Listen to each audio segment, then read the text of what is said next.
건강한 장이 사람을 살린다. 장위생물과 프로바이오틱스. 저스틴 소넨버그, 에리카 소넨버그 지음의 이 책을 계속 봉독을 해 또 받들어 읽어보도록 하겠습니다. 습관이 됐네요. 봉독이란 말을 했네요. 자, 정막 면역계의 격언 멤버, 장 내벽을 덮고 있는 찐득한 장점막은 장위생물이 인체 조직에 너무 가까이 접근하지 못하게 막는 물리적인 장벽 역할을 한다. 그런데 안전거리를 유지하는 것 말고 장점막이 하는 일이 하나 더 있다. 장점막의 먹이인 탄수화물을 공급하는 것이다. 탄수화물이 풍부한 장점막은 탄수화물 의존도가 높은 특정 유익균에게 어떤 상황에서도 굶겨 죽이지 않는다. 종족 모기가 이제 극성을 부리네요. 서서 읽어야 될 것 같아요. 자, 이제 장위생물의 먹이인 탄수화물. 탄수화물이 풍부한 장점막은 탄수화물 의존도가 높은 특정 유익균에게 어떤 상황에서도 굶겨 죽이지 않는다는 종족 보존 약소. 그러면 녀석들은 보답으로 병원균 침입을 막아내고 면역력 균형을 유지하는 데 힘을 실어준다. 그러니까 인간은 탄수화물에 좋은 식이섬유를 먹어줌으로써 너희들을 지켜줄 것이다 하는 대신에 장위생물들은 우리 주인님의 좋은 음식에 대한 대가를 공로를 보답하겠습니다. 이런 어떤 것이 서로의 승승을 통해서 건강을 유지하게 된다. 좋은 내용인데요. 대장균이 덜 익은 햄버거 고기의 숨어 위장에 도착하면 먼저 위장벽에서 취약점을 찾아서 뚫고 들어가야 할 것이다. 하지만 놈들은 최초의 진입 지점에서 점액층을 해치고 목표 침투 지점에 닿기 전에 장위생물청 기갑부대부터 상대해야 한다. 말하자면 장위생물청이 물리력과 생화학 무기 모두를 동원해서 전방의 1차 방어선 역할을 하는 셈이다. 그런 면에서 장위생물은 육탄전과 화학전 모두에 능한 용병과 같다. 점막 탄수화물을 포식할 권리를 얻고 그 대가로 유해균을 내쫓아 주지만 감시가 전혀 필요 없을 만큼 완전히 믿음직스러운 것은 아니니 얼추 맞는 소리다. 그렇다고 장위생물청이 단순히 제정방에 한 겹 더 두른 방어비기에 불과한 것은 아니다. 장위생물청은 면역 반응의 크기와 기간을 조절하는 일도 한다. 꼭두각시를 조정하는 인형극 공룡가처럼 말이다. 만약에 침입자가 체내에 들어갔을 때 면역기가 세워라 내워라 느긋하게 반응한다면 병원균이 승세를 지을 것이다. 반대로 면역기가 설레발을 치면 과한 염증으로 멀쩡한 조직까지 손상시키고 이것이 심하면 자가 면역질환을 일으킨다. 장위생물은 이런 면역기의 여러 가닥을 실을 묶어놓고 정교하게 당겼다 풀었다를 반복하면서 면역기가 적절한 강도와 속도로 반응하도록 코치한다. 이런 세심한 조언은 한 인간의 성장기에 더욱 빛을 발한다.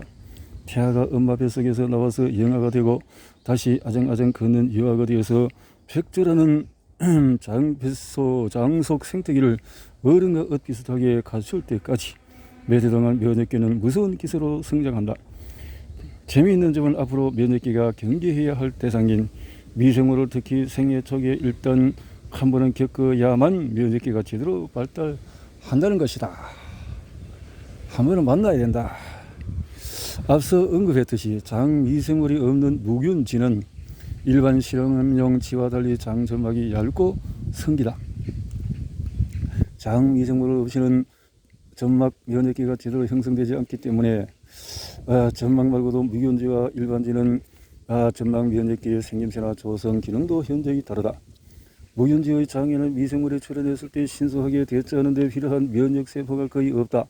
가오는 무균지를 일반치들과 같은 우리에서 키우면 면역 기능이 어느 정도 생긴다. 하지만 면역 기능 결핍을 이런 식으로 보증할 수는 없는 경우도 많다. 다 자란 무균지는 면역계 발달의 결정적인 성장기가 다 지난 뒤라 이미 자 이렇게 현미경으로 들어봤을 때 장점막에 들러붙은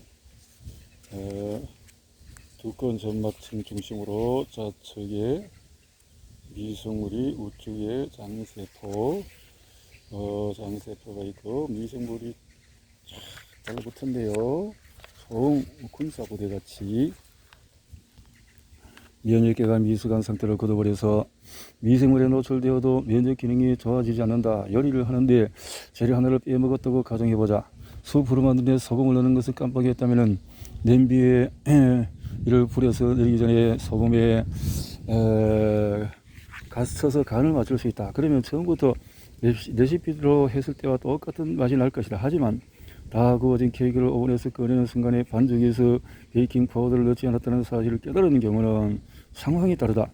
이미 납작하게 내려앉은 케이크에 베이킹 파우더를 뿌려봐야 아무 소용이 없다. 사람의 경우에 장 박테리아와 전혀 얽히지 않고 어린 시절을 보내는 것이 불가능하지만 태어나자마자 항생제를 맞거나 생애 몇 주를 지나 지게 청결한 환경에서 보낸다면 미생물 경험이 부족해질 수 있다. 이 결정적인 시기에 안면을 트는 미생물을 죽는 날까지 돌이킬 수 없는 면역계의 완성도를 좌우할 수도 있다. 이는 아이를 기를 때의 위생에 집착하는 것이 장기적으로는 아이의 면역계 발달에 좋지 않을 수 있다는 것이다. 그래요. 이렇게 아이를 키울 때 이 지혜로운 교육이 되어줘야 되겠죠. 장 건강에 8월은 균형을 되찾는 것이다. 면역계가 장 미생물을 향해서 촉을 바짝 세우고 있다는 사실은 특정 종류의 장 미생물을 더 지원하는 것을 면역 기능을 향상시키는 전략으로 삼을 수 있음을 의미한다. 그렇다면 정말로 면역계 건강에 가장 좋은 균주만 콕 집어내서 궁극의 영양제를 만드는 것이 가능할까? 면역계 균형을 완벽하게 잡아줄 프로바이오틱스 알약 하나, 그런 알약 하나만 먹으면 면역계가 꽃가루와 땅콩은 내버려두고 병원균만 물리치는 꿈같은 세상이 과연 오겠느냐 말이다. 전망 면역계가 워낙 복잡한지라 이 시나리오는 불행히도 과학보다도 공상과학 소설에 더 가깝다. 면역 반응은 보통 B세포와 T세포가 기혈을 올려 염증이 생기기 쉬운 조건을 만들었을 때 발적, 부기, 발열, 고름의 형태로 발현된다. 이때의 면역계 한편에서는 면역 반응이 일정 수준 이상으로 누적이 되면 이 증상들을 누그러뜨리기 시작한다. 이 임무는 조절 T세포라는 또 다른 면역세포가 담당한다. 그런데 조절 T세포가 부족하면 면역계가 과도하게 항진되어 자가 면역성이 생긴다. 그 결과 중에서 대표적인 것이 염증성 장질환이고 심하면 암이 될 수도 있다. 학계 한편에서는 조절 T세포 부족 현상이 서양인의 특징이자 다양한 서구형 질환의 근원이라고 주장한다. 이게 사실이라면 조절 T세포를 더 많이 모이게 해서 다양한 염증성 질환을 치료하고 나아가서 예방까지 할 수 있을 것이다. 물론 그런 게 가능하다면 말이다. 일본 이화학 연구소 부설 통합 생명의과 연구센터의 케냐 혼다 연구팀은 몇몇 장 박테리아가 장 조직의 조절 T세포를 불러 모은다는 사실을 발견했다. 혼다는 현대인의 장 미생물성 생태계가 항생제와 저질 가공식품 등 여러 인자에 의해서 형편없어졌다고 보는 측에 속한다. 이 인자들 때문에 사람들이 자가 면역 질환과 알레르기에 걸리기 쉬운 체질이 되었다는 것이다. 그의 지적에 따르면 염증성 장 질환이나 알레르기 다발성 경화증 등으로 고생하는 환자의 수가 지난 수십 년 동안 놀라운 속도로 급증했고 아직도 그 기세가 적어도 일본에서는 꺾이지 않고 있다고 한다. 혼다 팀은 실험 장치를 이용해서 장 미생물층을 구성하는 박테리아의 대부분 두 갈래 중 하나인 퍼미쿠테스가 장의 조절 T세포를 집결시키는 것을 확인했다. 이렇게 조절 T세포가 많아지면 염증 반응이 약해지고 지집단에서 결정형 자가 면역질환 알레르기의 발생률이 줄어든다. 이런 능력자 균주들을 섞어 놓은 이른바 장미생물 칵테일을 활용하면 전에 어떤 명약도 하지 못했던 새로운 방식으로 포유로 면역기를 보정할 수 있다. 문제는 장미생물총 구성이 사람마다 다 다른데 딱 한 가지 레시피로 만든 미생물 칵테일이 모두에게 효과적일 것이냐다. 이 질문에 혼다는 이렇게 답한다. 장미생물총 구성의 개인차는 분명 무시할 수 없는 변수입니다. 한 미생물 칵테일이 모든 사람에게 똑같은 소형 효과를 낼 확률은 매우 희박하다. 하지만 그래도 괜찮다. 견주의 종류 자체는 녀석들이 만들어내는 물질들에 비하면 그다지 중요하지 않기 때문이다. 작은 미생물이 우리 뱃속에서 음식을 먹으면 전국에는 폐기 처분해야 하는 부산물이 생긴다. 그렇다. 사람의 장은 미생물의 화장실이기도 하다. 박테리아의 배설물이 내 몸 안에 잔뜩 쌓인다는 게 별로 유쾌한 상상은 아니다. 하지만 다행인 것은 이런 물질 중에서 대다수가 해롭지 않다는 것이다. 일부는 오히려 건강에 득이 된다. 이렇게 장미생물 종류 만들어내는 대표적인 부산물 중에 단세 지방산 SCFA가 있다. 구체적인 것은 다음 장에서 자세히 보겠지만 이런 것이 있다. 더 많은 연구가 따르게 되지만 이것은 큰 도움이 될 것이다. 경솔한 유죄 판정과 퇴거 조치의 대가. 면역계는 체내에 들어 나쁜 놈들을 쫓아내는 막중한 임무를 수행한다. 그런데 이런 공격적인 치안 업무는 여러 면에서 쉬운 일에 속한다. 면역계는 전략 무기, 즉 표적만 겨냥하는 고성능 항체와 대량 파괴 무기, 예를 들어서 발열이나 설사 증상을 모두 갖춘 무기와 같다. 그러니 출격만 했다 하면은 이것은 이기는 것은 당연지사다. 하지만 교전에서 이기는 이기는 것보다도 훨씬 더 어려운 일은 무기를 휘두르기 전에 상대가 적인지 아닌지를 구분하는 것이다. 다발성 경화증의 경우처럼 면역계가 이걸 잘못하면 위험한 병원기를 무사 통과시키. 이게 얼마나 기쁜 것이냐.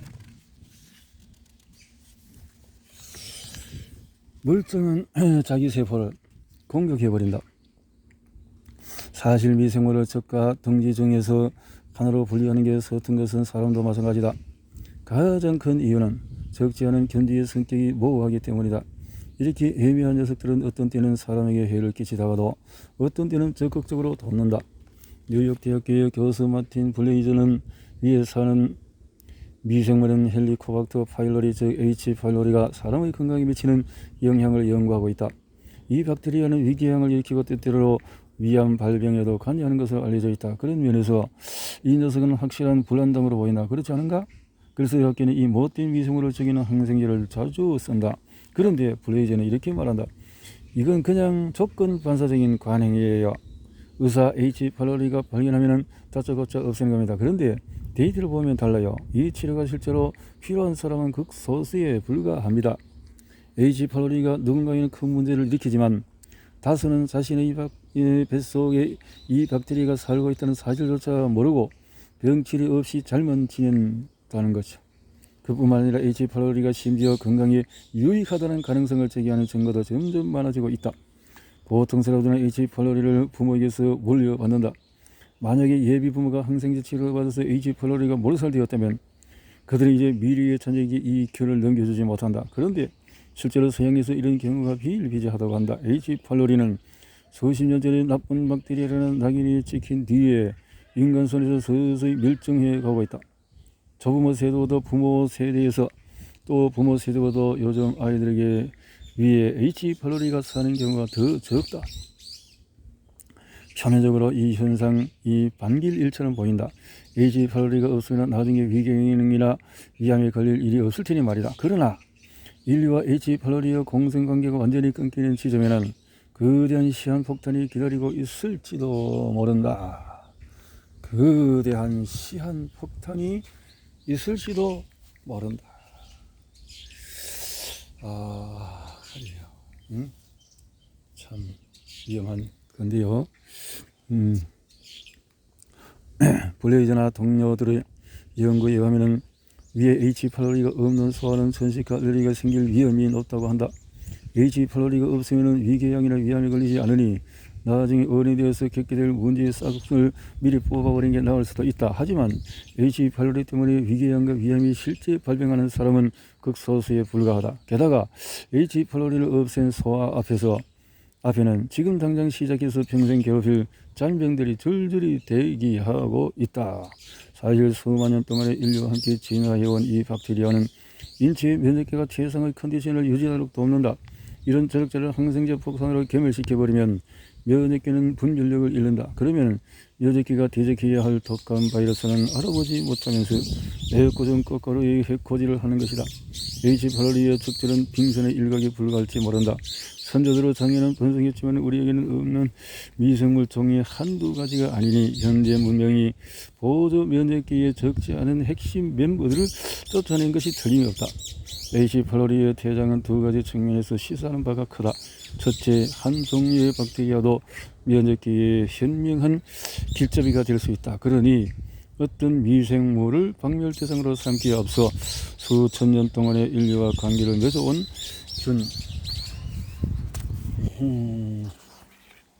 주라면 더더욱 혹시라도 인체 면역계가 이걸 손해를 신중히 예측해야 한다. 둘째, 어떤 위장관 박테리아는 지킬과 하이드처럼 양면성을 가진다. 어떤 인재가 신호가 되어서 온순했던 녀석을 병원균으로 돌변시키는지 아직 아무도 모른다. 이런 상황에서 누구는 우리 편이고 누구는 나쁜 놈이라고 못 박는 것은 미생물의 다면성을 무시하고 성급한 단순화의 오류를 범하는 짓이다. 앞으로 언젠가 이렇게 은밀하고 복잡한 인간과 미생물 간 상호간의 원리가 낱낱이 밝혀지면 우리의 생활은 어떻게 달라질까? 브레이저 교수는 이렇게 답했다.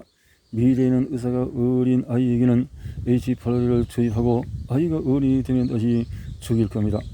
H.pylori를 없애는 작업을 생식 가능 연령이 지날 때까지 미룬다는 것이다.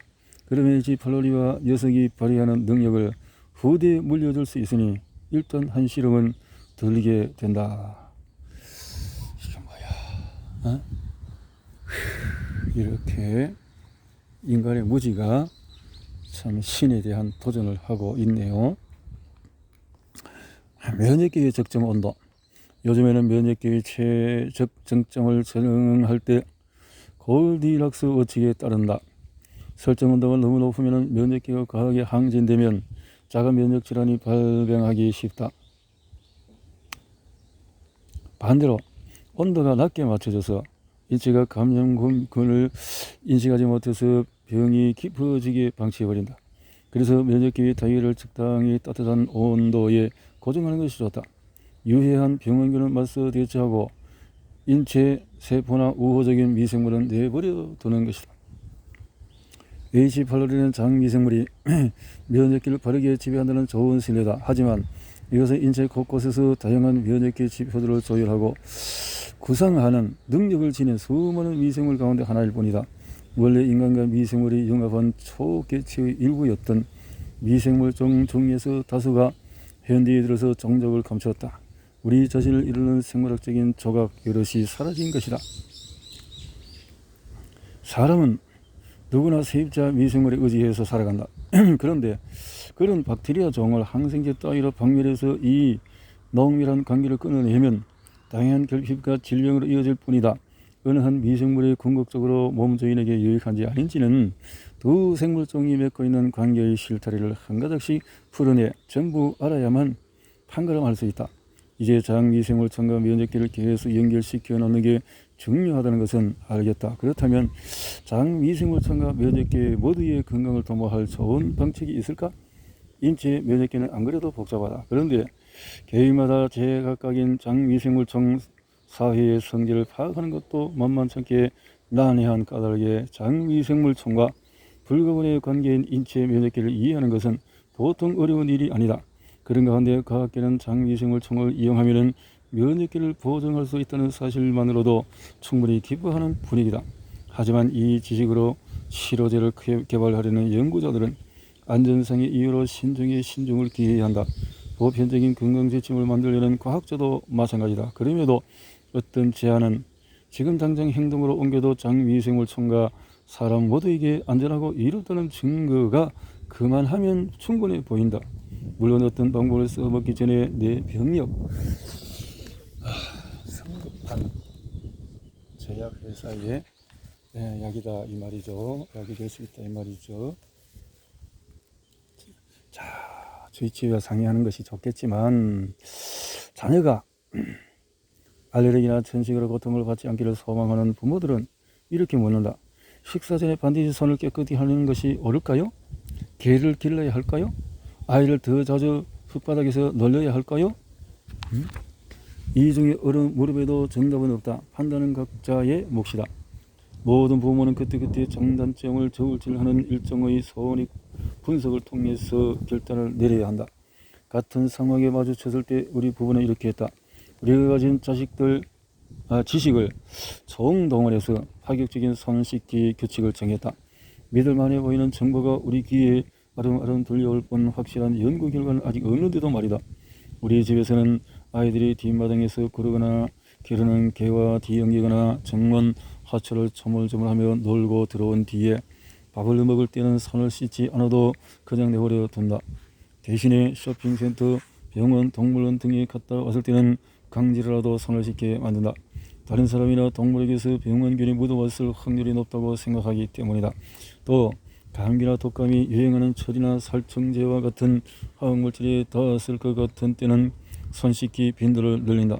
병원균이 체내에 들어오면 아이들에게 얼마나 위험한지, 더군다나 만약에 그게 항생제도 이겨먹는 슈퍼박테리아라면 파장이 얼마나 클지 우리 부부는 너무나 잘 안다. 그렇기에 이 규칙은 결코 허투루 정한 게 아니다. 게다가 현대 사회의 자가 면역 질환이 창궐하는 걸 보면 무조건 쓸고 덮고 씻는 것만이 능사는 아닌 것 같기도 하고 말이다. 이번엔 애완동물 문제를 짚어보자. 애완동물을 기른다는 것은 엄청난 책임감을 요구한다.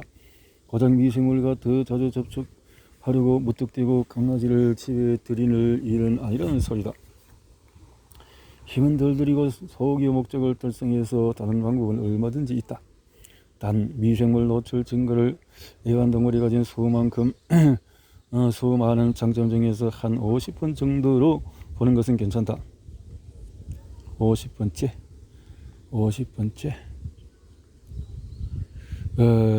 애완동물은 가족에서 벗이 되어주고 산책을 핑계삼아 집 밖으로 끌어낸다.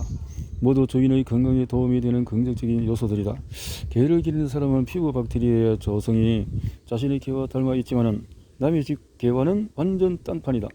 매일같이 애완견을 만지고 껴안고 할 테니 미생물을 서로 주고받는 것은 당연하다. 이렇게 미생물을 애완견과 나눠 가지면 주인의 피부 미생물 구성이 더 다양해진다. 사람은 몸에 닿을 일이 없는 박테리아를 강아지가 앞마당에서 설치된 소화전 같은 동네의 온갖 침울에서 털에 묻혀 오는 것이라.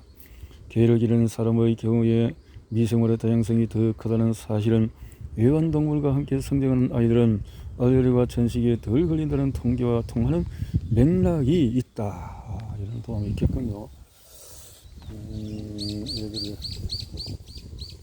하지만 동물을 집에 들일 뜻이 없는 사람도 걱정할 필요는 없다. 흙도 환경 미생물을 만나는 효과적인 경로다. 조사에 의하면 흔한 토양실에서 검출되는 박테리아 종류가 사람 장에서 발견되는 것보다 3배나 많다고 한다. 신발에 묻을 때마다 탈탈 털리고 손을 담근 아이들은 깨끗이 씻어서 내라는 엄마 잔소리를 들어야 하는 그 느릿티티한 부스러기들이 실은 유익한 미생물이 가득한 천혜의 자연 환경인 것이다. 그런데 현대인은 사자를 만나는 것이 두려워 선하디 선한 꽃가슴까지 몰살하고 있다. 흙을 통해서 환경 미생물에 많이 노출된 사람이 자가 면역 질환에 잘 걸린다는 것은 최근 속속 발표되는 연구 결과로도 탄탄하게 뒷받침한다. 걸리지 않는다. 자가 면역 질환에 잘 걸리지 않는다는 것은 속속 발표되는 내용들이다. 그러니까 다양한 미생물에 접촉을 하면 할수록 흙을 통해서 토양을 통해서 자연을 통해서 누리는 만큼 그만큼 자가 면역 질환에서 해방되거나 이길 수 있다. 그래서 면역에 도움이 될 수 있는, 하지만 아이를 모래성을 쌓으며 놀라고 뒷마당에 내보내거나 신발을 터는 데 쓰던 현관 도어 매트를 치워버리기 전에 명심해야 할 점이 하나 있다. 바로 어떤 경우에든 소원익 분성을 멈추지 말아야 한다는 것이다. 땅을 파 먹을거리를 찾거나 땅바닥에 기둥만 세운 천막집에서 사느라 발바닥을 땅에서 뗄 일이 없었던 선조들과는 달리 우리가 사는 과학기술 사이의 흙은 비료, 제초제, 살충제 등 각종 인공화학물질로 오염되어 있다. 혹시라도 이런 물질이 입에 들어가면 토양미생물이 내는 이로운 효과가 모두 무용지물이 된다. 그러니 만약에 뒷마당에 특별히 화학 처리를 하지 않았다면 흙을 적당히 파내고 당분간 물 청소를 하지 말기를 바란다. 이 정도만 해도 아이가 화학물질에 노출될 걱정 없이 땅 미생물의 혜택을 누릴 수 있다. 또 잔디에 잡초한 폭이 나지 않는 놀이터에서 놀고 왔다면 아이의 손을 씻기는 게 안전하다. 작은 화분이라도 좋으니 집안의 화초를 가꾸는 것도 훌륭한 방법이다. 그러면 아이들뿐만 아니라 어른도 퇴비로 기름진 흙을 통해서 건강에 좋은 각종 토양 박테리아를 자연스럽게 만날 수 있다. 미생물에 더 많이 노출되는 게 현대인 대부분의 면역계에 이롭다는 것은 이제 분명한 사실이다. 단 그 방법은 반드시 안전하고 거부감이 없으며 우리의 생활 양식과 어우러져야 한다는 것이다. 좋네요. 자, 이렇게